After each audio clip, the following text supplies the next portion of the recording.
Alright, let's talk about something. You've seen the pictures, right? London, Buckingham Palace, and these guys, standing there in giant, fuzzy black hats and bright red coats. They look like they came straight out of a storybook. They're the Royal Guards.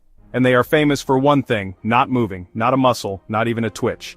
So, you're on vacation, you're feeling a little goofy, and you see one. I can make him laugh. Or maybe, what if I just stood really close? It's a classic tourist thought. What happens if you actually try to mess with one of the Queen's, now the King's guards? Is it all fun and games? Let me tell you it's not. The scene is always the same. A sea of tourists with their phones out, all taking the same picture. The guard is like a statue, staring into the middle distance, thinking about, who knows what? Maybe what's for dinner. Maybe the complex geopolitical landscape. Probably not your funny face though. And then there's always that one person, the one who gets a little too brave. They start doing a silly dance, or they try to mimic the guard's walk, or they get way too close to the guard's personal space. It's like a little social experiment happening 1,000 times a day, and most of the time nothing happens. But sometimes it gets real fast. You see, we think of them as tourist attractions, like Big Ben, a red telephone booth. But here's the thing we all forget. They are not statues, they are not performers, they are highly trained, professional soldiers, with a very real, very important job to do. Their job is to protect the sovereign and the royal palaces. That's not just a fancy title, it means they are on active duty, armed, and trained to deal with threats. So while you're trying to get a viral video by making a funny face, they're scanning the crowd for actual danger. Your little prank? It's not just annoying, it's a distraction from serious work. And that's where the stories come in. So, who are these guys in the big hats? They're not just actors in a cool costume. These soldiers are part of the British Army's household division. Think of them as the elite, the best of the best, handpicked for this very special, very public duty. Grenadier Guards, Coldstream Guards, Scots, Guards, Irish Guards, Welsh Guards. Each regiment has its own history and traditions, slight differences in their uniforms if you look closely. They are real, operational soldiers who have served worldwide. They aren't just ceremonial. Between palace shifts, they might be training for deployment. Their job is way more than standing still and looking good for photos. They are the official bodyguards of the king. Their primary mission, protect the royal residences, Buckingham Palace, St. James's Palace, Tower of London. This tradition goes back over 360 years to King Charles II. They are continuing a centuries-old legacy. They are a living, breathing piece of British history. Red tunic and polished buttons. Discipline honor a very serious commitment to their duty. It's a heavy responsibility they take extremely seriously. The training to become one of these guards is intense. It's not just marching in a straight line. They go through the same rigorous combat training as any other British soldier.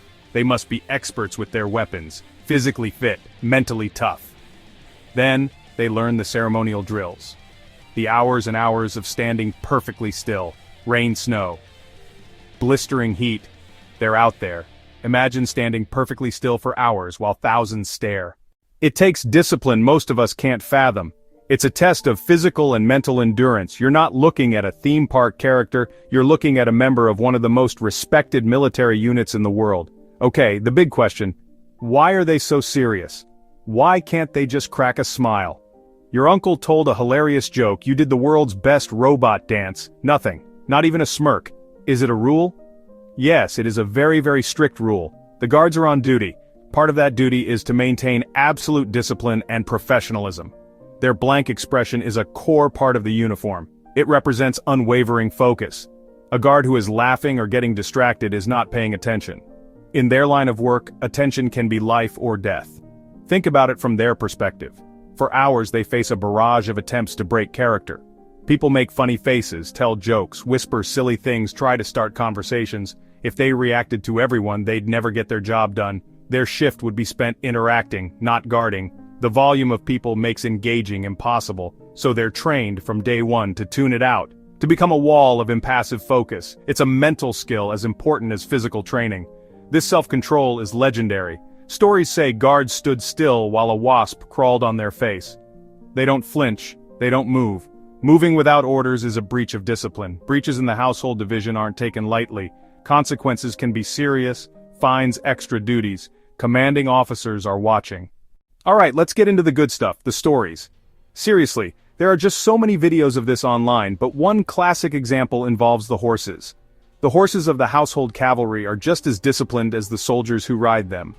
They're these massive, beautiful animals, and they also stand incredibly still. So you have tourists who, again, think the horse is just a prop. In one famous video, a woman walks up to a guard on horseback. She's smiling, posing for a picture. Her friend is filming. She decides it would be a great photo if she put her hand on the horse's reins. It seems innocent enough, right? She's just touching the leather strap. She reaches out, her hand getting closer and closer to the horse's neck. The soldier, sitting perfectly upright on his magnificent horse, doesn't move a muscle. He's staring straight ahead, his helmet gleaming in the sun. The woman is probably thinking, this is going to be such a great picture for Facebook. She's in her own little world focused on her photo op. The horse, a trained military animal, stays calm. It's used to crowds. But the soldier notices. Of course he notices. He's trained to notice every little detail, every person who gets too close, every hand that reaches out where it shouldn't. He's just waiting. The woman's fingers make contact with the reins, and in that split second, the silence is shattered. The soldier leans down slightly and bellows with the force of a cannon blast, "Get off the reins!" The sound is shocking. It's not just a request, it's a command, filled with authority and fury. It cuts through the air and makes everyone in a 50-foot radius jump. The woman snatches her hand back like she's touched a hot stove. Her face goes from a happy, smiling tourist to a mask of pure, unfiltered shock and fear. She literally stumbles backward, completely stunned. Her friend, who was filming the whole thing, probably caught the most amazing reaction shot ever. The woman's moment of regret was instant and absolute. You can just see it in her eyes. The fun was over. She had crossed a line she didn't even know existed. Now why such a harsh reaction? Because touching the reins can spook the horse. A spooked, half-ton military animal in the middle of a crowd of people is a recipe for disaster. The guard wasn't just being mean, he was protecting the public, he was protecting his horse, and he was maintaining control of his post. He did his job. And the tourist? She got a story to tell, and a very clear lesson about respecting the guard and his horse. So what are the rules? There aren't giant signs everywhere listing them out, which is probably why so many people get into trouble. But there are definitely rules, both written and unwritten. The most important one is simple. Give them space. A guard needs a certain amount of personal space to do their job effectively. This is for their safety and for yours. Getting too close can be interpreted as a potential threat. Think of it as an invisible bubble. Don't pop it. A good rule of thumb is to stay at least a few feet away. If there's a rope or a barrier, that's your absolute limit. Don't lean over it, don't reach across it. Another major rule, do not touch them. Ever. This includes their uniform, their rifle, and especially their horse. Touching a soldier on duty is a massive sign of disrespect and can be seen as an assault. Their uniform is a symbol of the crown and their rifle is a weapon. You wouldn't walk up to a police officer and start touching their equipment, right? The same logic applies here, but with even more tradition behind it. Touching them or their gear will almost always get you a very loud, very immediate reaction. They will see it as an attempt to interfere with their duties, and they will respond accordingly to neutralize the threat, even if your intention was harmless. Also, do not obstruct their path. This is a big one. The guards often march along specific, predetermined routes between sentry posts. This is called patrolling the beat. You will see them coming. They march with a very distinct, powerful stride. The rule is to get out of their way. Finally, while it's not a formal rule, have some common sense and respect. These are professional soldiers, not objects for your amusement. They are representing their country. A little bit of decorum goes a long way. You can take photos, absolutely. You can admire them from a respectful distance.